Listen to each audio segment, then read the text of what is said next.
Hello, and welcome to Women in Business, where we interview entrepreneurs and senior managers and show you the strengths, successes, obstacles, and roadblocks women experience in business. Since I believe every person in business needs to be visible, I'd like to invite you to watch www.sob6, that's the number 6, tips.com, which will give you some valuable information should you get the call to be on radio or TV, which I think is extremely important. If you'd like to contact me personally, drop me a line at Gayle Carson, that's Gayle, Gayle Carson 13 at gmail.com, or go to my website, www.spunkyoldbroad.com, and sign up for my weekly newsletter. Hi, folks. This is Gayle Carson, and I'm coming to you in the Women in Business show during the pandemic. And one of the reasons that I'm really happy to talk with you is because so many people seem to be going stir crazy, and being a woman in business is not easy when you've got to change everything and how you do it. So I just want to talk to you about some of the things that I've been experiencing because I do a lot of different things, as most of you know.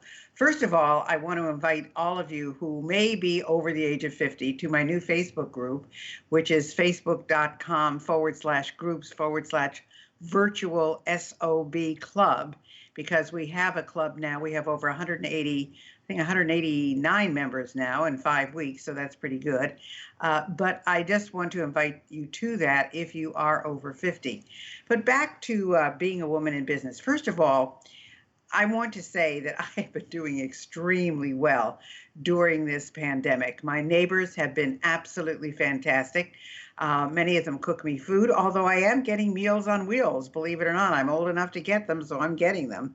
And they're quite good, and they're very nutritious. Secondly, my neighbors have cooked for me. They brought me food. They brought me all kinds of different things, including gloves and masks and sanitizers, and you just can't imagine. In fact, I opened up my door one day and there were 24 rolls of toilet paper, so go figure. But anyway, one of the things that I have found in staying home and also doing so many Zoom meetings, which I'm sure all of you have experienced, these Zoom meetings that are going on all the time, is that I'm actually connecting with more people than I did sometimes in person.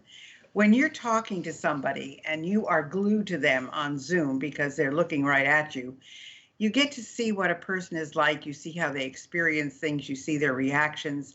And of course, you have to be conscious of this too. And the one thing that I hope all of you have learned is that when you are on video, you don't look at the computer screen, you look at the camera, because if you look at the computer screen, it looks like you are looking down and not looking at the person who's talking to you. But I have been experiencing virtual conferences online, and I'll talk about those first, because many of them, I, of course, was enrolled in the particular cities. So I have been not to Dallas and not to Reno and not to San Diego, where I was supposed to go for conferences. And it's interesting. Some have been done extremely well, and some have been pretty boring. So the main thing when you're doing a virtual conference, you have got to keep the viewer engaged. And if you are the, shall we say, host or hostess or MC of the conference, and you're not excited and you're not constantly giving them good information, and you're not explaining new technology or new techniques, or you are not doing a response, a Q&A, it's going to be pretty boring. I've attended the ones which are strictly lecture, and they are boring. You know, when you talk for 30 minutes or 45 minutes when you're in person, you're moving and you've got your personality and you're working with your hands. But when you're in front of a camera and you're pretty much stable, because, you know, that's what you have to do unless you've got a big studio at home, that's a problem. So I have found that those people who have a conference and then maybe they say something for 2-3 minutes, 4 minutes, maybe at the max, and then they say, what do you think? And then in the chat, people write questions and they respond to the chat and they answer the questions. And usually if someone asks a question, someone else in the audience is thinking the same thing. So it's very helpful to everybody who is online at that particular time. So one of the suggestions that I would have for you, and really, I guess this would be whether you're having a team meeting or whether it's a company meeting or whatever it is, even if it's not a conference, excuse me, even if it isn't a conference, I think that if you say something for 3 minutes, 4 minutes, then ask for questions. Ask for, is there anybody who doesn't understand what I've just said? Or does anyone have a question on something I've just said? Or does anyone want to ask something about the idea that I've just presented? Then your team members or the people who are watching or the people attending the conference have a chance to give you feedback, and you know what's on their mind. And of course, you have to be versatile enough so that you can go with the flow, so to speak. You've got to be able to answer the questions that are being asked, and hopefully you're the expert, so you can. If you don't know the answer, say, I don't know that answer, but I'll research it on a break and get back with you. Or I'll research it and send you an email or a text or whatever it is. If it's a company, you can certainly go to the right person in the company and get the information and then get back to the people who are there. If it's a conference, you can research it on a break, and all conferences should have breaks. And what I have found interesting on the breaks, there are two kinds of breaks that I have seen in the virtual conferences. One are the breaks where people are actually leading you in some kind of movement. Now, it's not a heavy exercise program or anything like that. It's simply getting the body to move. It's a movement of shoulders and arms and neck and head, and sometimes legs and feet. And some of the things they tell you, this can be done sitting in a chair. So if you're not mobile, you can do these things sitting in a chair as well. So that's one kind of break. The other, of course, is an actual break. They usually break anywhere from some odd time, like 8 minutes, to sometimes 12 minutes, 15 minutes. And then, of course, they have a lunch break or a dinner break, which is usually about an hour and 15 minutes. Some are less. Some only give you 45 minutes because you're in your home. It's not like you have to order something and wait for it to be served. But most dinner lunch breaks are somewhere between 45 minutes to an hour and a half. Now, what I've also noticed is some of the conferences do provide a speaker during the lunch or dinner breaks. And it is strictly up to you whether you want to hear them, because you either are or are not interested in the particular subject. And so you make that decision, and it's up to you. They don't know whether you're watching or not. There's no test. Unless you're, of course, required to watch because of a company policy and so forth. But the most important thing is you've got to keep these virtual conferences moving. You've got to keep them interested and interesting. You have to be able to chat with the people who are watching. And when I tell you, these conferences, I've watched the participants. They have ranged anywhere from 190 people up to 250 people. In fact, I think one time I saw there was 290. Didn't stay at 290 the whole time, but there was 290 at some point, and then it went down to 270, and then it went down to 220. But none of the conferences ever went down below 190. So these people are attending this conference. And the interesting thing, again, is some of them have been paid for because you were supposed to go to a location, and I didn't see where they were refunding any money, but of course it costs them money to put these things on even virtually, not the expense of in person, but still there is a cost. Second of all, some have not charged at all, and some have used the registration fee towards another program or a product or a service or something like that. So it's just been very interesting to me how all of these things have been flowing. Now let's talk about some other kind of Zoom meetings. I have always done coaching, Zooming or Skyping. So that was not a new thing for me. But it is for a lot of people who are normally doing things one-on-one and personally, especially for people who are like personal trainers, people who might be doing cosmetology like facials and so forth. Those things have been one-on-one.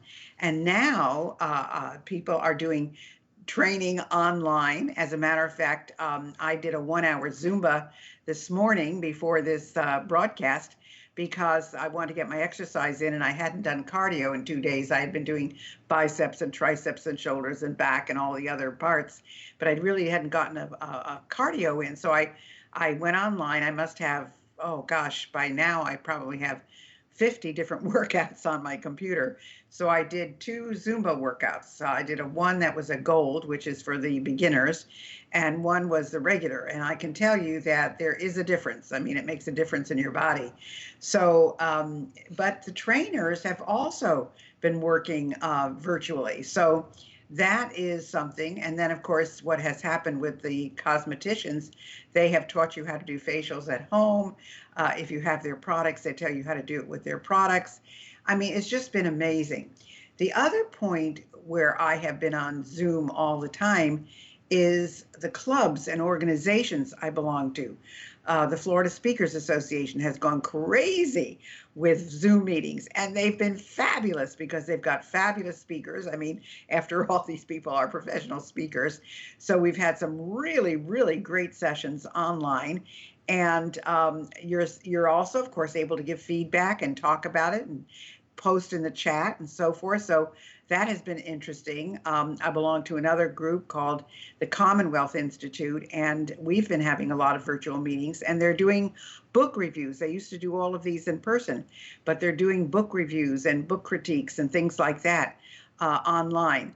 My mastermind group that I run through the Commonwealth Institute for not-for-profits, we also met virtually, and it was quite good. I mean, everybody expressed their opinions and people gave feedback, and we did not do a chat in that, but they are on a WhatsApp group also. So they have their own WhatsApp group, and they've been talking a lot, especially about the stimulus package, because, you know, not-for-profits really depend on donations and donors and grants and things like that. And, you know, they're at a standstill, and they've got all these people, and many of them work with kids, you know, their youth programs.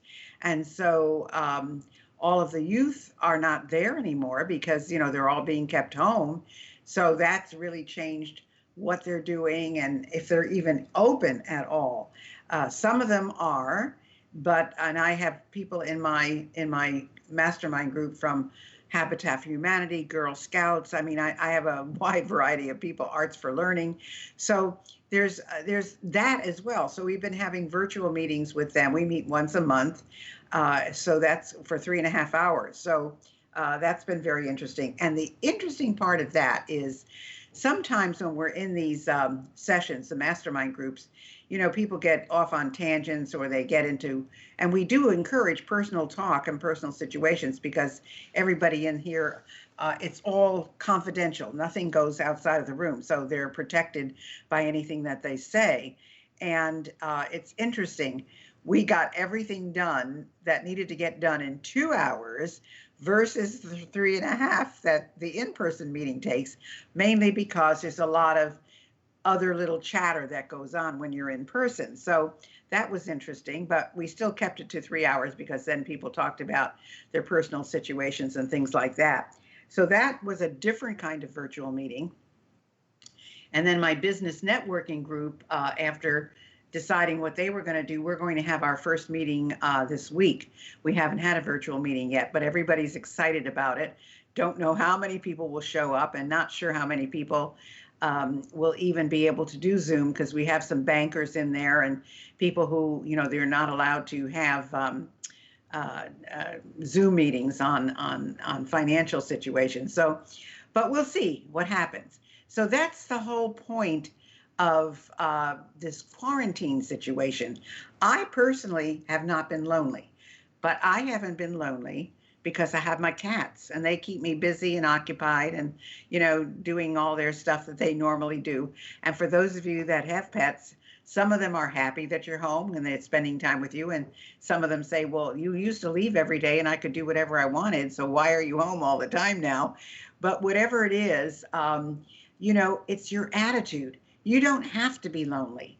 There is all kinds of video available to you, whether it's the TV, whether it's your iPad or streaming or any of the many, many channels that are out there today.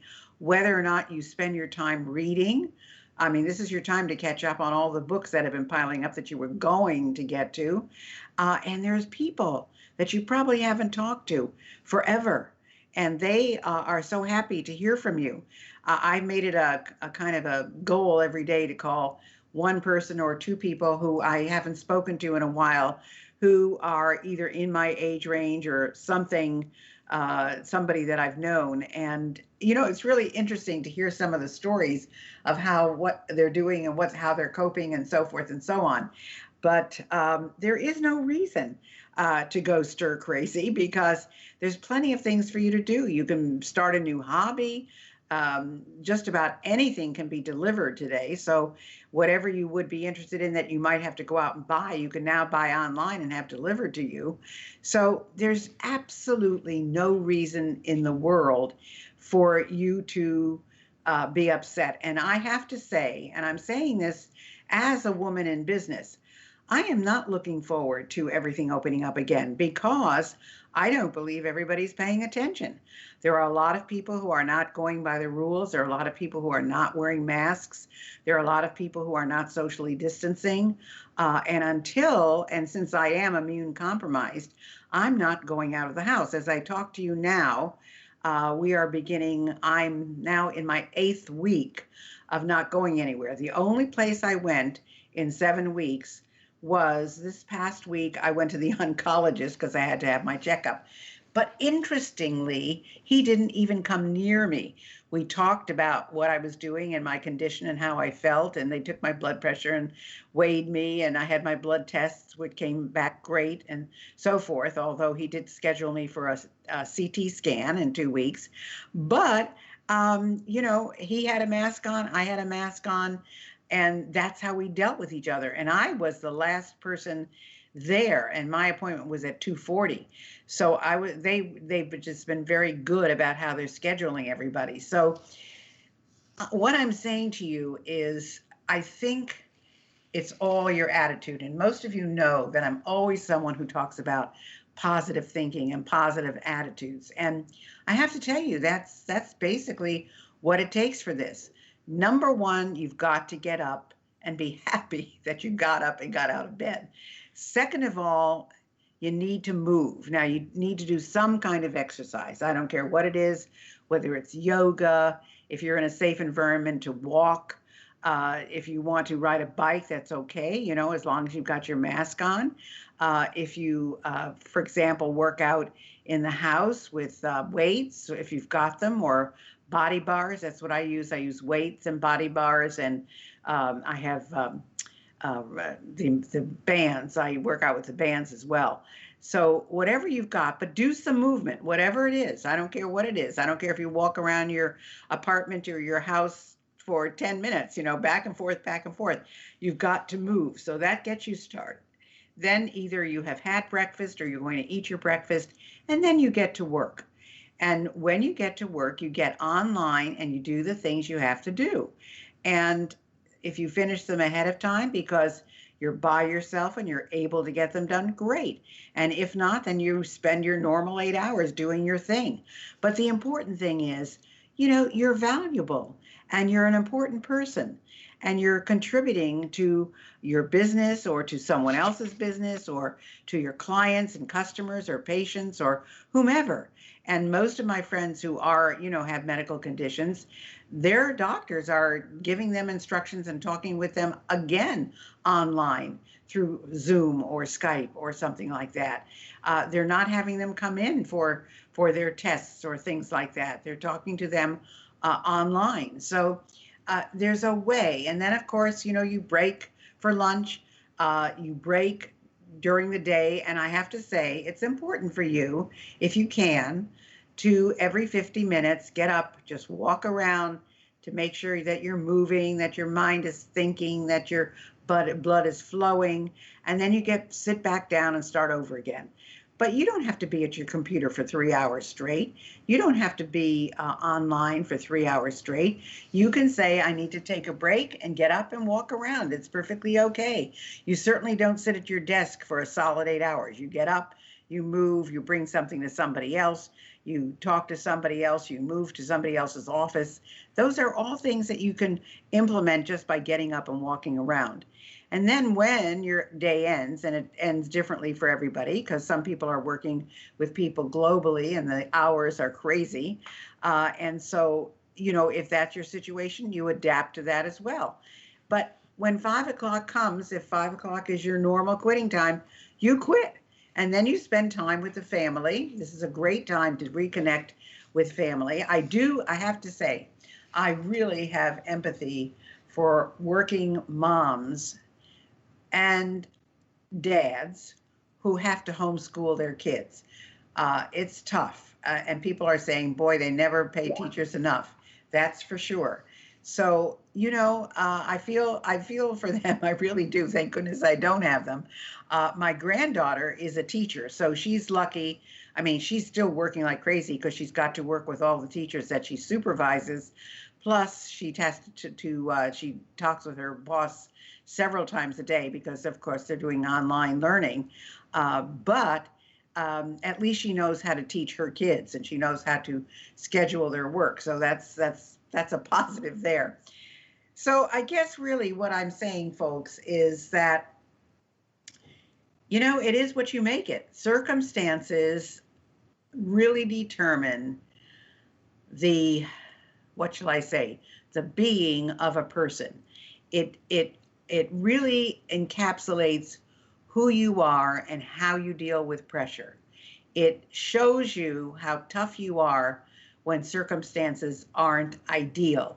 It shows you a new way of doing something that you've always done one way your entire life. To me, I love people. Most of you know how much I love people. I'm always meeting people. And do I miss that? To a point, I do, yeah, but I'm still connecting with them either over the phone or over the internet. So this is going to end, but it's going to take a while. And no matter what anybody says, it will probably, and according to the scientists, it's going to probably come back in the winter. So we have to maintain our way of being a little bit different. And it's my opinion, and it's only my opinion, that when we go back to our jobs, they will never look the same. Since people have learned to do distance learning, working with teams remotely, and I have friends who they only work remotely and with teams all over the world. So it's not going to look the same, and it's not going to be the same. I think some of the locations will get smaller because people will discover, gosh, I don't have to have that many people at the office. I can work with some people at home. So real estate is going to change. I think artificial intelligence and robotics are going to change many of our positions. So many of us better be prepared to learn differently, do differently, work differently, and we better be able to learn new skills. So all of those things are going to happen to us, and we need to be aware of this. So it's not going to be the same, and you need to be prepared for it. So for those of you who have said, well, I was kind of tired of what I was doing anyway, now's your time to think about, what do I want to do, and where do I want to be, and how do I want to do it, and how long do I want to do it? So these are all things that I hope have been a little bit revealing to you.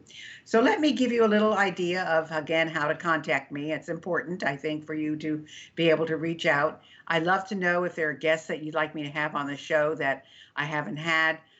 If there's something you want to ask me, first of all, go to my website, spunkyoldbroad.com.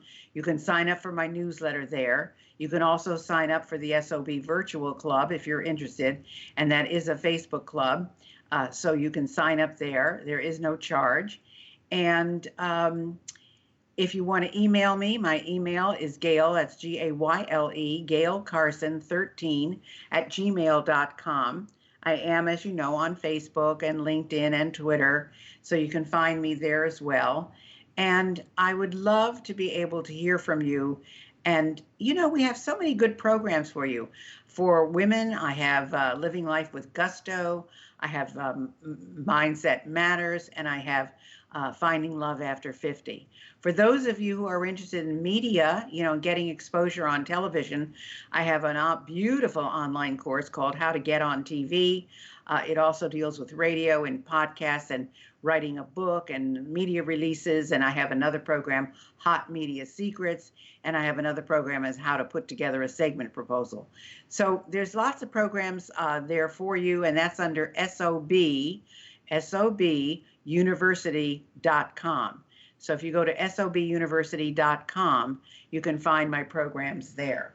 So that's it, folks. I hope you've enjoyed today's program. I hope you're all getting along well, and I look forward to hopefully meeting some of you in person someday in the future. Hi, this is Dr. Gayle, and I wanted you to know I have a whole bunch of other things to offer you.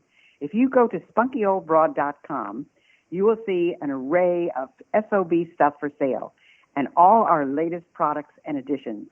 If you're interested in getting on TV, I have a brand new course, Get on TV. And if you want to start your own business, you'll want my SOB Guide to Business Success. I know you'll love them all. I guarantee it. Thanks for listening to Women in Business. I hope you enjoyed today's show. And if you have any suggestions as to who you'd like me to have as a guest, just email me at gaylecarson13@gmail.com.